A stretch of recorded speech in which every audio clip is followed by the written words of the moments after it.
Assalamualaikum warahmatullahi wabarakatuh. Apa kabar semuanya? Alhamdulillah, banyak-banyak bersyukur kepada Allah Subhanahu wa Ta'ala karena di pagi ini kembali kita bertemu di ruangan ini, di kelas kita ini, tentu untuk menuntut ilmu, ya. Dan hari ini kita akan membahas tentang pengurusan jenazah menurut syariat Islam. Jadi saya minta sekali lagi siswa sekalian supaya fokus dengan materi ini, ya, karena penting ini materi.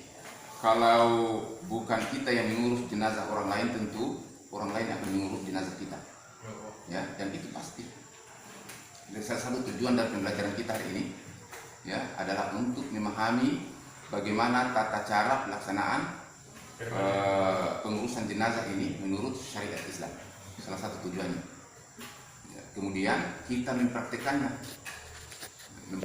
bagaimana merawat jenazah, kemudian kita memandikan, mengkafani, sampai menguburkannya, mensolatkan dan menguburkannya, ya. Untuk itu kamu harus fokus dengan materi ini, dengan niat bahwa ini adalah ilmu. Mudah-mudahan ini menjadi ilmu yang bermanfaat untuk kita, ya. Ya. Baik, kita masuk kepada pokok bahasan kita tentang pengurusan jenazah, ya. Saya akan tulis, ada bab ini tentang pengurusan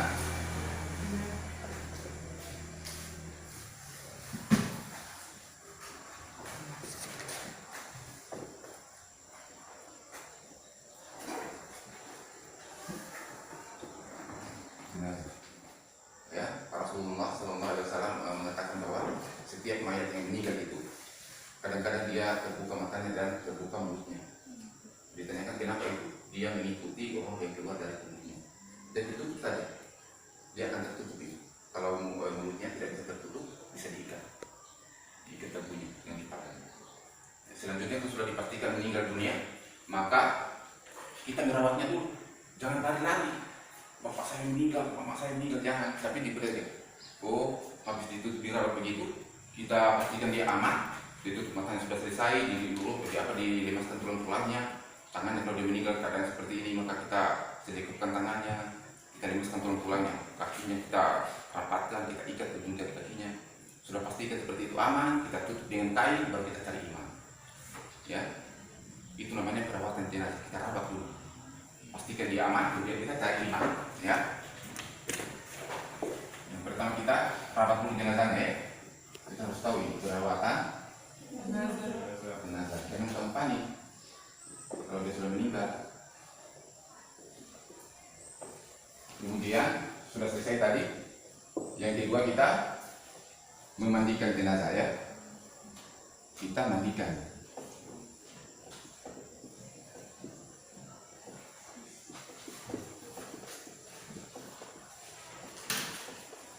Mandikan jenazah. Memandikan jenazah ini, siswa sekalian, harus kita tahu syaratnya. Dari syarat memandikan jenazah ini ada 3, ya. Yang pertama kamu ingat, kecuali dia orang muslim. Kalau dia muslim maka dia wajib untuk dimandikan jenazah. Yang kedua didapatkan tubuhnya, walaupun sebagian, ya.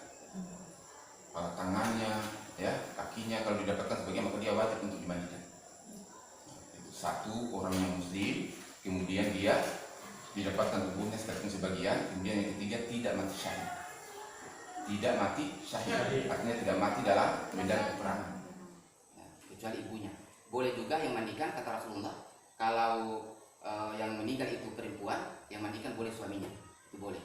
Kalau si suami juga meninggal, boleh yang mandikan juga si istrinya. Ya. Bisa, ya? Kemudian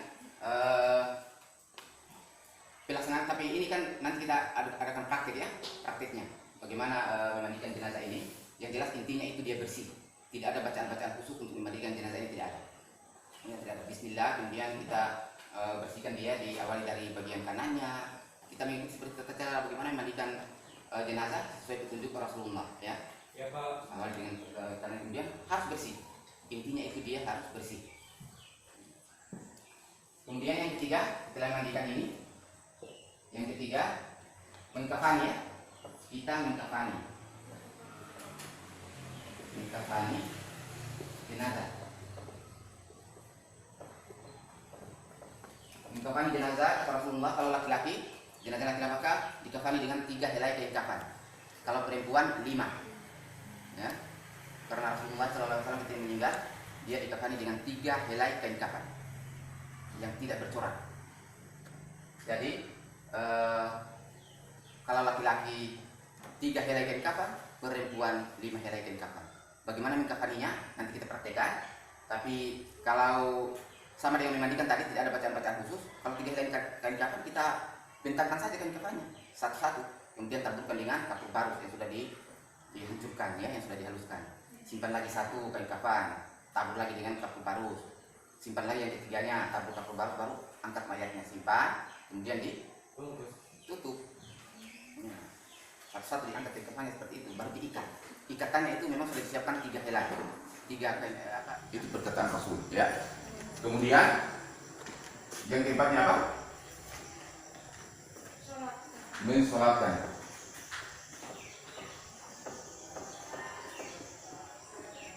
Mensolatkan jenazah.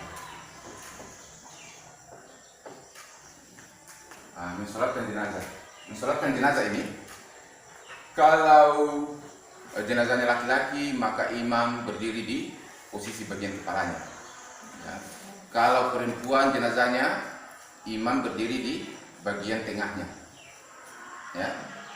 Nah, kemudian imam menganjurkan untuk makmumnya supaya bikin 3 saf kalau sedikit, ya bisa dibikin 3 saf. Kemudian tata cara sholat jenazah juga ini insya Allah nanti kita praktikkan, ya. Tapi kamu harus tahu bahwa sholat jenazah ini tidak ada rukuk dan tidak ada sujudnya, 4 kali takbir, ya. Jadi takbir pertama Allahu Akbar, ya, kita baca Al-Fatihah. Waladhdallin. Takbir lagi Allahu Akbar, boleh turunkan tangan. Bertakbir kedua Allahu Akbar, boleh tidak.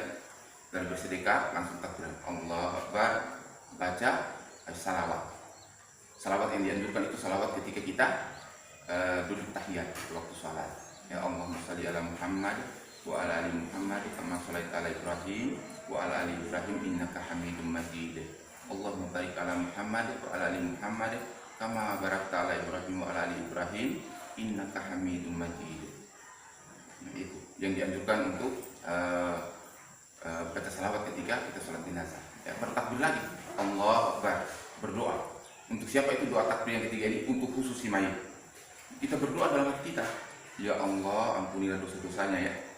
Berdoa apa saja, yang jelas khusus untuk si mayit tadi.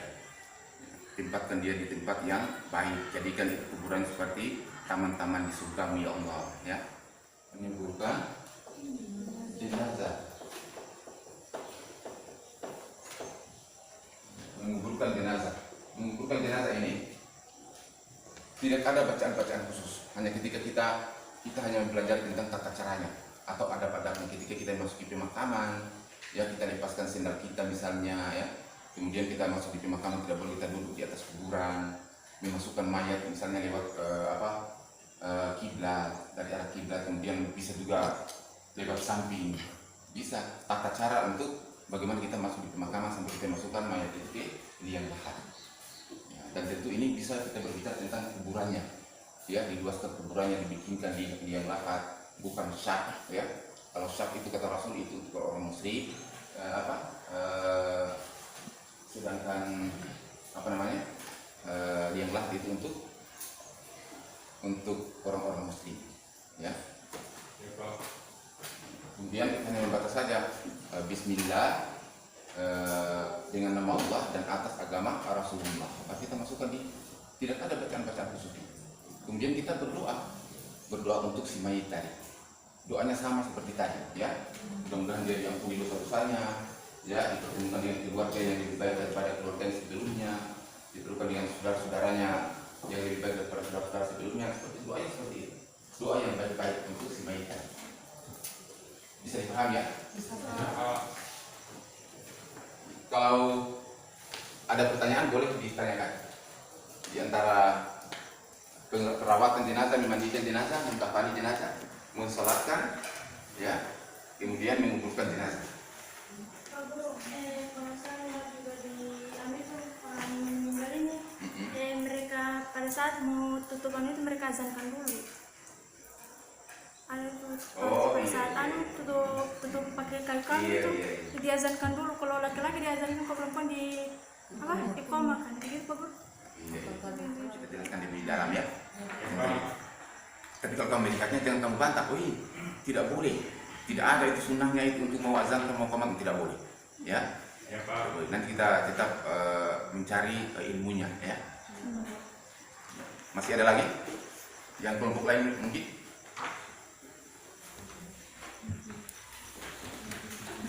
Kelompok para ikhwan tentang jenazah ini. Harus kamu pahami ya.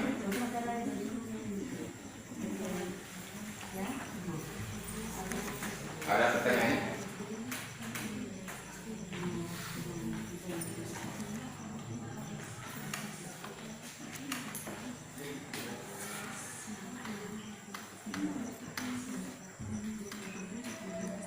Pak Guru, ini menurutnya Pak Guru saya tuh, karena saya banyak juga saya dengar dari teman-temanku, katanya pada saat kan ada orang meninggal itu dilakukan tahlilan. Iya.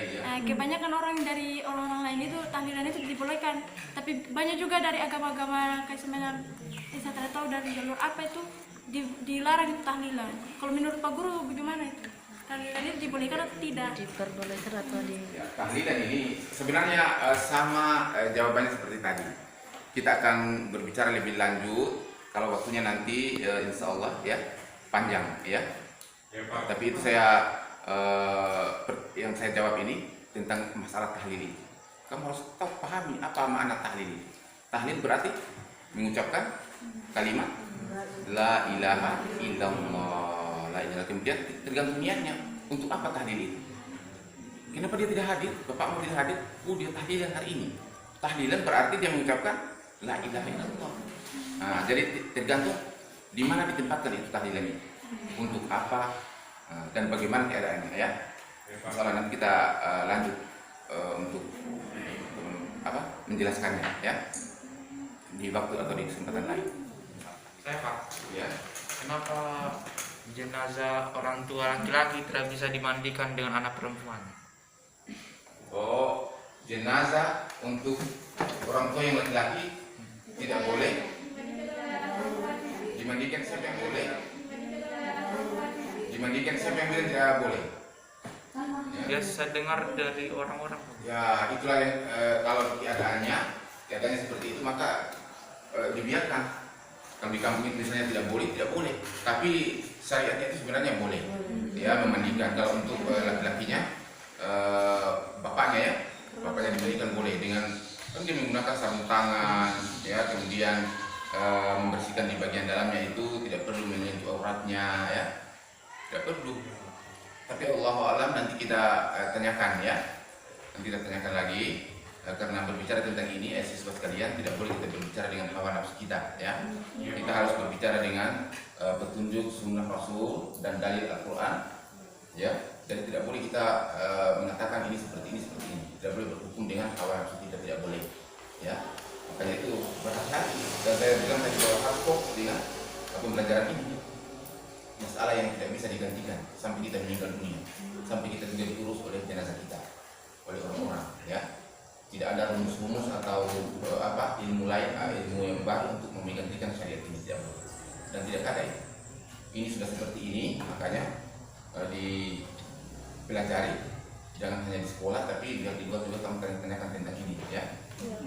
Baik, saya kira cukup ya. Pertemuan kita hari ini saya kira cukup.